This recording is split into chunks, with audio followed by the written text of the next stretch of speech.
पौर्णिमा हा आपल्या धर्मातील एक अत्यंत शुभ दिवस मानला जातो. या दिवशी दिवसभर उपवास करतात आणि चंद्र पाहिल्यानंतर उपवास सोडतात. पौर्णिमेच्या दिवशी माता लक्ष्मी आणि भगवान विष्णूंची पूजा केली जाते. या दिवशी केलेली पूजा शुभ फळ देणारी ठरली जाते. भगवान विष्णूप्रती श्रद्धा व्यक्त करण्यासाठी आपण पौर्णिमेच्या दिवशी सत्यनारायण पूजा करतो. तर या दिवशी भगवान हरीची पूजा आणि उपासना केली जाते. या दिवशी भगवान हरींचा उपवास केला जातो. रात्री चंद्रदर्शन झाल्यानंतर दुधाचे अर्घ्य अर्पण करायचे आहे आणि नंतर उपवास सोडायचा आहे. चंद्राला दुधाचे अर्घ्य देताना त्यात थोडी खडीसाखर आणि तांदूळ टाकायचे आहेत.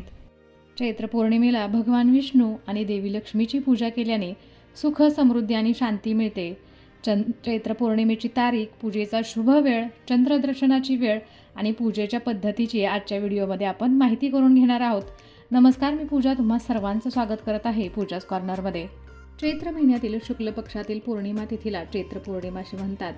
तर या दिवशी स्नान, दान आणि व्रताला विशेष महत्त्व आहे. मात्र यावेळी चैत्र पौर्णिमा 1 एप्रिल आणि 2 एप्रिल या दोन्हीही दिवशी येत आहे. अशा वेळी प्रश्न पडतो की चैत्र पौर्णिमेचे व्रत आणि स्नान, दान कधी करायचे यासाठी पंचांगाची आपल्याला मदत घ्यायची आहे. पंचांगानुसार ज्यावेळी सूर्योदय होईल त्यावेळी स्नान आणि दान केले जाईल, तसेच ज्यावेळी चंद्रोदय होईल त्यावेळीही पाळले जाईल. पंचांगानुसार चैत्र पौर्णिमा बुधवार 1 एप्रिल रोजी सकाळी 7:06 सुरू होऊन गुरुवार 2 एप्रिल रोजी सकाळी 7:41 असणार आहे. तर चैत्र पौर्णिमा बुधवार 1 एप्रिल रोजी सूर्योदय 6:11 चालू होणार आहे आणि 2 एप्रिल रोजी सूर्योदय 6:10 होईल. उदय तिथीनुसार स्नान, दान 2 एप्रिल रोजी केले जाईल आणि याच दिवशी चैत्र पौर्णिमा असेल. चैत्र पौर्णिमा गुरुवार 2 एप्रिल रोजी ब्रह्ममुहूर्त 4:38 ते 5:24 असेल. ही वेळ स्नानासाठी उत्तम असेल. यावेळी स्नान करता नाही आले तर सूर्योदयानंतर करावे. चैत्र पौर्णिमेच्या दिवशी ब्रह्ममुहूर्तावरती नदी स्नान करणे विशेष महत्त्वाचे मानले जाते. मात्र जर तुम्ही नदी स्नान करू शकत नसाल तर आंघोळीच्या पाण्यात गंगाजल टाकून घरी आंघोळ करा. चैत्र पौर्णिमेच्या दिवशी लक्ष्मीनारायणाची पूजा पूर्ण विधीसह करावी. या दिवशी भगवान विष्णूंना पिवळ्या रंगाची फळे, फुले आणि कपडे अर्पण करावीत आणि देवी लक्ष्मीला गुलाबी किंवा लाल रंगाची फुले आणि सौंदर्य प्रसाधने अर्पण करावीत. चैत्र पौर्णिमेच्या दिवशी सत्यनारायणाची कथा वाचणे पुण्यपूर्ण मानले जाते. चैत्र पौर्णिमेच्या दिवशी पवित्र पाण्यात कच्चे दूध मिसळून चंद्राला अर्घ्य अर्पण करणे शुभ मानले जाते. चैत्र पौर्णिमेचा उपवास ठेवून या दिवशी लक्ष्मीनारायणाची पूजा केल्याने घरात सुख, समृद्धी येते. पौर्णिमेच्या दिवशी आपल्या घरातील मुख्य दरवाजावरती आपल्याला हळदीच्या साह्याने असं स्वस्तिक बनवायचं आहे. घरातील मुख्य दरवाजावरती आंब्याच्या पानाचे तोरण लावायचं आहे. हे लावल्याने घरातील वातावरण शुद्ध होते. आंब्याचे तोरण दारावर लावल्याने घरातील नकारात्मकता दूर होते आणि सकारात्मकता निर्माण होते. त्याचबरोबर आपल्याला घराच्या मुख्य दरवाजाच्या उंबरठ्यावरती हळदीचं लेपन करायचं आहे. असे केल्याने माता लक्ष्मी आपल्या घरात सदैव वास करते आणि लक्ष्मी माता स्थिर राहते. घराच्या मुख्य दरवाजाच्या उंबरठ्यावरती हळदीचं लेपन करणे हे वास्तुशास्त्रात अत्यंत शुभ मानले जाते. दर गुरुवारी किंवा पौर्णिमेला आपण सकाळी उंबरठा स्वच्छ करून त्यावर हळद, थोडे चंदन आणि गोमूत्र किंवा पाणी मिसळून लेपन करायचं आहे. यामुळे घरात सकारात्मक ऊर्जा राहते, लक्ष्मीचा वास राहतो आणि वाईट शक्तींचा नाश होतो. तर सर्वात आधी उंबरठा पाण्याने स्वच्छ धुवून घ्या. त्यानंतर हळदीमध्ये थोडेसे पाणी, गोमूत्र किंवा गुलाबजल टाकून आपल्याला घट्टसर पेस्ट बनवायची आहे. यात थोडे चंदनही आपण मिसळू शकतो. ही पेस्ट उंबरठ्याच्या मध्यभागी लावा आणि दोन्ही बाजूंना हळदीच्या आपण रेघा किंवा स्वस्तिकही काढू शकतो. विशेषतः गुरुवार हा दिवस उंबरठ्यावरती हळदीचं लेपन करण्यासाठी सर्वोत्तम मानला जातो. त्यानंतर तांदळाच्या पिठीच्या साह्याने किंवा रांगोळीच्या साह्याने अशी आपल्याला लक्ष्मी मातेची पावलं काढायची आहेत. त्याच्यावरती हळदी कुंकू व्हायचं आहे.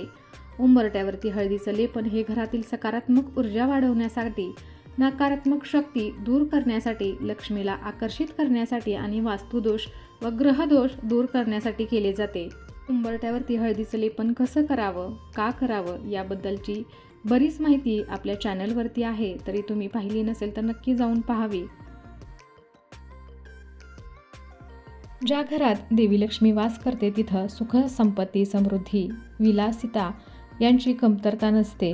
तथापि जर एखाद्याच्या घरात वास्तुदोष असेल तर त्या घरात देवी लक्ष्मी कधीही वास करत नाही.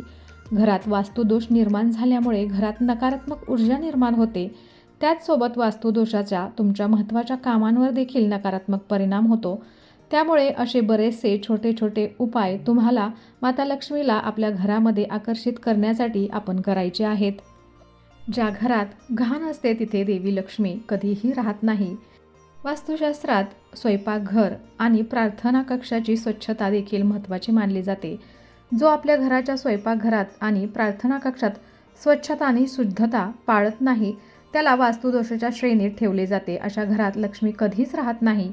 यासोबतच जे लोक घरात झाडूचा आदर करत नाहीत ते इकडे तिकडे फेकतात आणि झाडूजवळ कचराही गोळा करतात, ते देखील माता लक्ष्मीला आवडत नाही.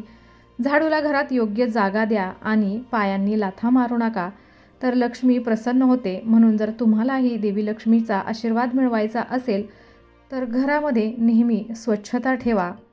नियमितपणे पूजा करणे, साफसफाई करणे, दानधर्म करणे आणि काही खास उपाय करणे तसेच लक्ष्मीला आवडत्या गोष्टी अर्पण करणे महत्त्वाचे आहे. लक्ष्मीची रोज पूजा करा, त्यांना तुपाचा दिवा लावा आणि नैवेद्य त्याच्यामध्ये खीर अर्पण करा. घर आणि पूजास्थळ नेहमी स्वच्छ ठेवा. गरजू लोकांना मदत करा. अन्न आणि कपडे दान करा. शुक्रवारी लक्ष्मीला प्रसन्न करण्यासाठी किंवा पौर्णिमेच्या दिवशी माता लक्ष्मीला प्रसन्न करण्यासाठी जसे आपण गाईला भाकरी द्यायची आहे, लक्ष्मी माताला कमळाचे फूल अर्पण करायचे आहेत. घरात सकारात्मकता राखून ठेवण्यासाठी घराच्या ईशान्य दिशेला कचरा ठेवायचा नाही. 11 गोमती चक्र हळद लावून पिवळ्या कपड्यात गुंडाळा आणि लक्ष्मी मातेच्या मूर्तीजवळ ठेवा. ओम ह्रीम श्री लक्ष्मीभ्यो नमः या मंत्राचा आपल्याला या दिवशी 11 वेळा जप करायचा आहे. तर पौर्णिमेच्या दिवशी आपल्या घराच्या बाहेर जिथे उजव्या बाजूला आपण घरामध्ये प्रवेश करताना उजव्या बाजूला आपल्याला अशी कलश पूजन ही करायचं आहे. याला लक्ष्मी कलश पूजा असंही म्हणतात. सर्व कलश मांडणी ही तुम्हाला मी व्हिडिओमध्ये दाखवलेली आहे. त्याचबरोबर तांदळाच्या पिठीच्या साह्याने अशी आपल्याला रांगोळीही काढायची आहे. लक्ष्मी मातेचे पावलं आपल्या घरामध्ये प्रवेश करत आहेत अशी आपल्याला रांगोळी इथे काढून घ्यायची आहे. तर या दिवशी आपल्याला प्रवेशद्वार अशा पद्धतीने सजवायचं आहे की लक्ष्मी माता नक्कीच हे पाहून आपल्या घरामध्ये प्रवेश करेल. लक्ष्मी दीप लावायचा आहे. याच्यामध्ये आपल्याला तुपाचा दिवा लावायचा आहे. तर हे तुम्ही सकाळीही करू शकता, पौर्णिमेच्या दिवशी किंवा संध्याकाळीही करू शकता. असं केल्याने माता लक्ष्मी नक्कीच प्रसन्न होईल आणि तुमच्या घरामध्ये लक्ष्मीचा नक्कीच आगमन होईल. याच दिवशी काय पण तुम्ही दररोज सकाळी किंवा संध्याकाळी दिवा लावू शकता. ही एक छोटीशी गोष्ट आहे जी तुमच्या घरात हलकी आणि सकारात्मक आहे. दिव्यात तूप किंवा तिळाचे तेल वापरायचं आहे. हे तेल शुद्ध आणि पवित्र असल्याचे म्हटले जाते. दिव्याची सकारात्मक ऊर्जा वाईटाला दूर करते आणि लक्ष्मीचे शुभ भाग्य, शुभ कमल आपल्या घरामध्ये नक्कीच प्रवेश करतात. पौर्णिमेच्या दिवशी तुम्ही घरामध्ये किंवा देवघरामध्ये मंगल कलशाची स्थापना नक्कीच करू शकता. तुम्ही जर तुमच्या देवघरामध्ये मंगल कलशाची स्थापना केली नसेल तर या दिवशी तुम्ही मंगल कलशाची स्थापना नक्की करायची आहे. जी व्यक्ती संकल्प करून घरात कलश स्थापन करते त्याची मनोकामना पूर्ण होते असं मानलं जातं. पण घरात मंगल कलश स्थापन करण्याचे काही नियम आहेत. यासाठी आपल्याला सर्वप्रथम कलश घ्यायचा आहे. हा कलश लोखंड सोडून इतर कोणत्याही धातूचा असावा. तुम्ही तांब, माती, चांदी, सोनं किंवा पितळी कलश स्थापनेसाठी वापरू शकता. हा कलश पाण्याने भरून घ्यायचा आहे. त्यात तांब्याचं नाणं टाकायचं आहे. दुर्वा, चंदन, सुपारी, हळद, अक्षदा, कुंकू, लवंग, वेलची आणि खायची पानं ठेवायची आहेत. कलशावर आंब्यांची पानं ठेवायची आहेत किंवा आपण नागवेलीची पानंही ठेवू शकतो. त्याच्या मुखावरती आपल्याला नारळ ठेवायचा आहे. त्यानंतर कलशावरती आपल्याला कुंकवाचं स्वस्तिक काढायचं आहे. त्याचबरोबर कलशावरती तुम्ही कलशाचा धागा किंवा रक्षासूत्र बांधू शकता. त्यानंतर अष्टकोनी कमळाचा आकार करून त्यावरती आपल्याला कलश ठेवायचा आहे. मंगल कलश नेहमी ईशान्य दिशेला किंवा देवघरात स्थापन करायचा आहे. देवांच्या उजव्या भागाला आपल्याला मंगल कलश ठेवायचा आहे. अशा प्रकारे संकल्पपूर्वक कलश स्थापन केला जातो. तर घरातल्या व्यक्तींना त्यामुळे जीवनात सकारात्मक बदल दिसून येतात. आर्थिक अडचणी दूर होण्यास मदत होते आणि घरातलं वातावरण सुखमय होतं. आपल्या चॅनलवरती मंगल कलश पूजा किंवा स्थापना आपण देवघरामध्ये कशी करायची आहे याचा संपूर्ण व्हिडिओ आपल्या चॅनलवरती आहे.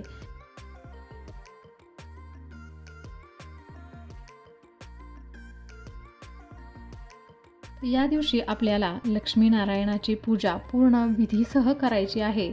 या दिवशी भगवान विष्णूंना पिवळ्या रंगाची फळे, फुले आणि कपडे अर्पण करायचे आहेत आणि देवी लक्ष्मीला गुलाबी किंवा लाल रंगाची फुले आणि सौंदर्य प्रसाधने अर्पण करायचे आहेत. तर इथे पहा, आपल्याला सर्वप्रथम जिथे आपण पूजा मांडणार आहोत ती जागा स्वच्छ कपड्याने पुसून घ्यायची आहे. त्यानंतर एक चौरंग इथे मी मांडलेला आहे. त्याच्या खाली रांगोळीच्या साहाय्याने स्वस्तिक बनवून आपल्याला त्याच्यावरती हळदी कुंकू व्हायचं आहे. त्यानंतर चौरंग ठेवायचा आहे. चौरंगावरती लाल पिवळं वस्त्र अंथरायचं आहे आणि त्याच्यानंतर आपल्याला पूजेला सुरुवात करायची आहे. तर इथं पूजेमध्ये माझ्याकडे सत्यनारायणाचा फोटो आहे, त्याचबरोबर लक्ष्मी मातेचाही फोटो आहे. तुमच्याकडे लक्ष्मी मातेची मूर्ती असेल तरीही चालेल आणि भगवान विष्णूंचा जर तुमच्याकडे असा फोटो नसेल, सत्यनारायणाचं पुस्तक असतं ते पूजेमध्ये मांडलं तरीही चालू शकतं. लाल पिवळी फुलं आपल्याला अर्पण करण्यासाठी घ्यायची आहेत. गणपती बाप्पांची मूर्ती घ्यायची आहे आपल्याला. त्याचबरोबर श्रीयंत्र घ्यायचं आहे. या दिवशी तुमच्याकडं श्रीयंत्र नसेल तर तुम्ही खरेदी करून पौर्णिमेच्या दिवशी नक्कीच या श्रीयंत्राची विधीसह पूजा करू शकता. अभिषेकासाठी स्वच्छ पाणी घ्यायचं आहे, पंचामृत घ्यायचं आहे, अक्षदा घ्यायच्या आहेत, खिरीचा नैवेद्य घ्यायचा आहेत, फळं घ्यायची आहेत आणि अशा पद्धतीने सर्व साहित्य एकत्रित करून आपण पूजेला सुरुवात करणार आहोत. सर्वप्रथम आपण चौरंगाभोवती छान अशी रांगोळी काढून रांगोळीची सजावट करायची आहे.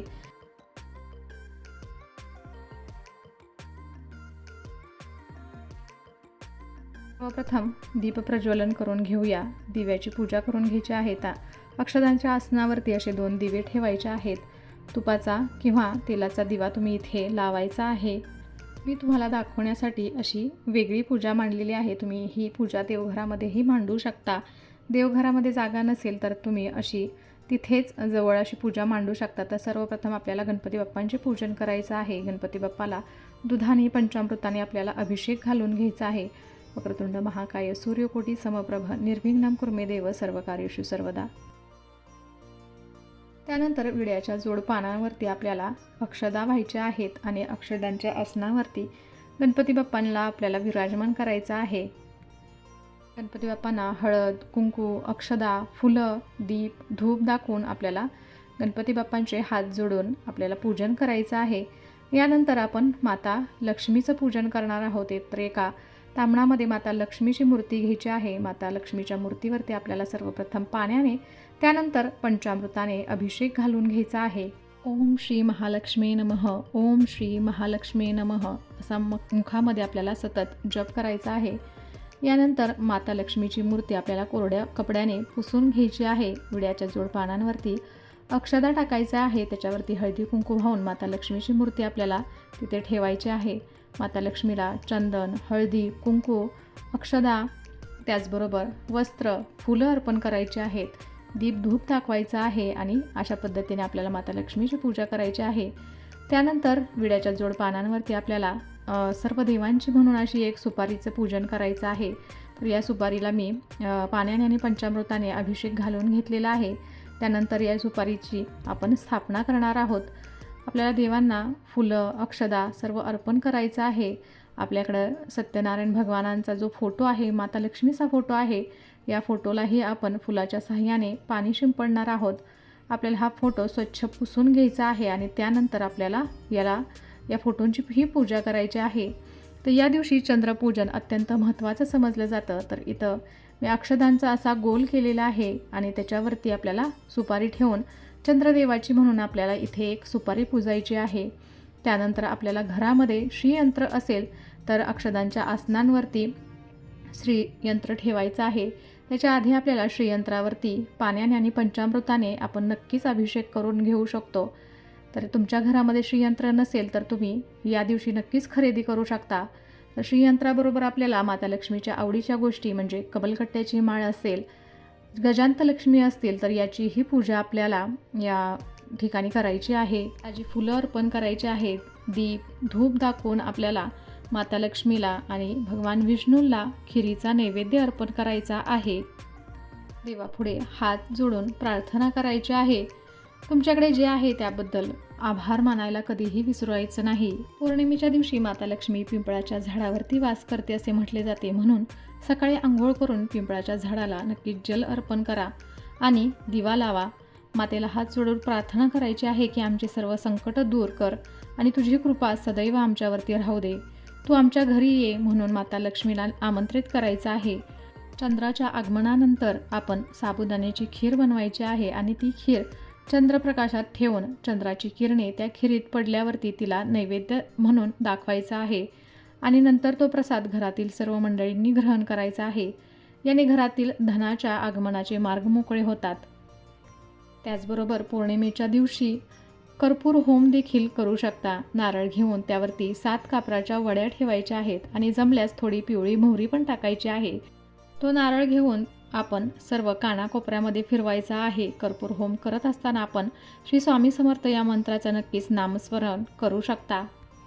पौर्णिमेच्या दिवशी तुळशीची पूजा करण्याचेही विशेष महत्त्व आहे. या दिवशी दिवा लावा, योग्य पद्धतीने तुळशीची पूजा करा, फळे आणि मिठाई अर्पण करा. धार्मिक श्रद्धेनुसार हा उपाय केल्याने माता तुलसी प्रसन्न होईल आणि भक्ताला जीवनात आपल्याला कोणत्याही गोष्टीची कमतरता भासणार नाही. देवीसमोर आपण कमळगट्ट्याच्या माळेचा वापर करून 108 वेळा आपल्याला श्रीसूक्त किंवा लक्ष्मी स्तोत्र पठण किंवा करायचं आहे किंवा ऐकायचं आहे. आपण माता लक्ष्मीला प्रसन्न करण्यासाठी सर्वात प्रभावी मार्गांमध्ये हा एक मार्ग आहे. लक्ष्मी अष्टोत्तर मंत्र किंवा देवी लक्ष्मीचा आशीर्वाद मिळण्यासाठी आपल्याला ओम श्री महालक्ष्मी नमः, ओम श्री महालक्ष्मी नमः किंवा ओम ह्रीं श्रीं लक्ष्मीभ्यो नमः या मंत्राचा आपण जप करू शकतो. या दिवशी माता लक्ष्मीचा आशीर्वाद मिळवण्यासाठी या दिवशी गरजूंना दान करायचं आहे. गरिबांना किंवा धार्मिक संस्थांना अन्न, कपडे किंवा पैसे दान करावेत. प्राणी आणि पक्ष्यांना विशेषतः गायी आणि कावळ्यांना अन्न द्यायचं आहे. आईचा आशीर्वाद घेणे हे एक शुभ कार्य मानले जाते. चैत्र पौर्णिमेच्या दिवशी सत्यनारायणाची कथा वाचणे महत्त्वपूर्ण मानले जाते. चैत्र पौर्णिमेच्या दिवशी पवित्र पाण्यात कच्चे दूध मिसळून चंद्राला अर्घ्य अर्पण करणे शुभ मानले जाते. चैत्र पौर्णिमेचा उपवास ठेवून या दिवशी लक्ष्मीनारायणाची पूजा केल्याने घरात सुख, शांती आणि समृद्धी राहते. या दिवशी भगवद्गीता आणि रामायणाचं पठण करणे महत्त्वाचं मानलं जातं. लोक या दिवशी हनुमान चालिसाचे पठण करतात कारण चैत्र पौर्णिमेला हनुमान जयंती देखील साजरी केली जाते. तर कसा वाटला आजचा व्हिडिओ आणि आजची पूजाविधी मला नक्कीच कमेंट करून सांगा आणि अशाच छान छान आणि माहितीपूर्ण व्हिडिओसाठी पूजाच कॉर्नरला सबस्क्राईब करायला विसरू नका. चला तर मग भेटूया अशाच एका छानशा व्हिडिओबरोबर. तोपर्यंत धन्यवाद. श्री स्वामी समर्थ.